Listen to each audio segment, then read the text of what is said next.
It's probably one of the most common questions I see in my inbox. How do I drive more buyers to my Etsy shop? And lucky for you, there are actually 3 answers to this question that, when combined, can make for an awesome cocktail of consistent traffic.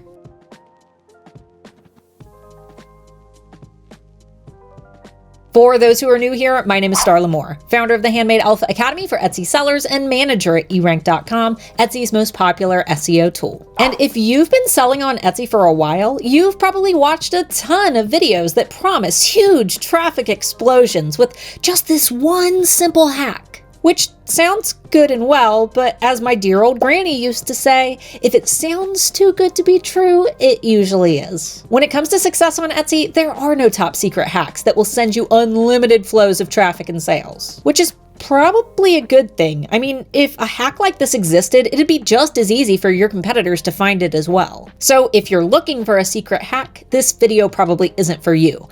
But if you're looking for a realistic strategy that actually works and you're willing to put in a little hard work and elbow grease, you're in the right place. But before we dive into those details, I just want to take a moment to give a quick shout out to this week's featured shop. Hey you! Thanks so much for your love and support. If you'd like to submit for your own shout out, tag Handmade Alphas in a photo or screenshot of yourself watching this video, either in your Instagram feed or Instagram stories. When it comes to traffic on Etsy, there are 3 sources where traffic can be obtained, and understanding those 3 sources of traffic will help you to guide that traffic to your shop more easily. Traffic source number 1 is internal traffic. These are the people who are already shopping on Etsy. If your business was located in a busy shopping mall, think of this traffic as the people who are already walking around the mall. The great thing about internal traffic on Etsy is that these people are already prepared to buy.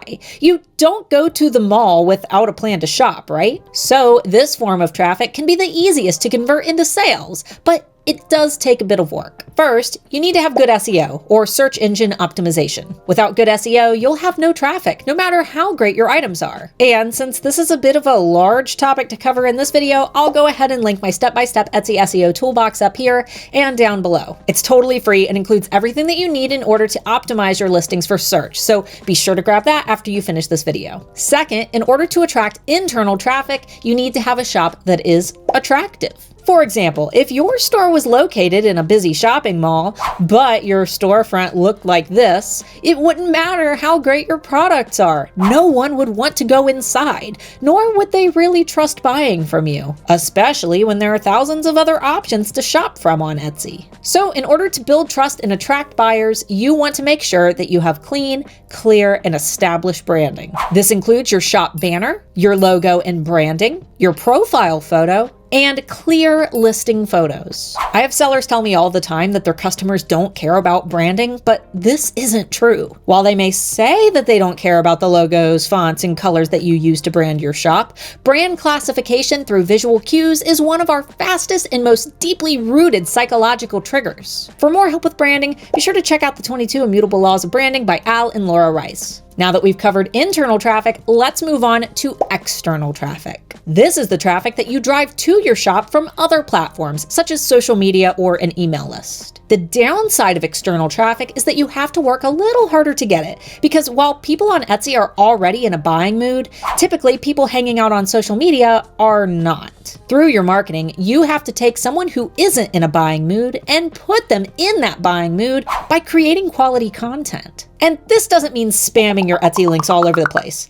Trust me, no one likes that. Instead, focus on building a following on social media in order to encourage later sales. The rule of 7 in marketing states that a prospect needs to hear the advertiser's message at least 7 times before they'll take action to buy that product or service. That could mean scrolling past 7 Instagram posts over the course of a month, or watching 7 TikTok videos, or seeing 7 stories, or receiving 7 enticing email marketing campaigns. The point is, trust building takes time, so when it comes to effective marketing on any platform, consistency and quality content is key. And by quality, I mean beautiful marketing, interesting marketing, or marketing that makes someone stop and say, Wow, what is that? Everyone's target audience will be different depending on their age and what's important to them, so expect to experiment a lot when building your social media marketing strategy. If you need some training wheels to help you get started, I recommend grabbing my 30-day free Instagram challenge kit, which will help you to build a consistent month of marketing based on what Instagram's algorithm likes. The third and final type of traffic is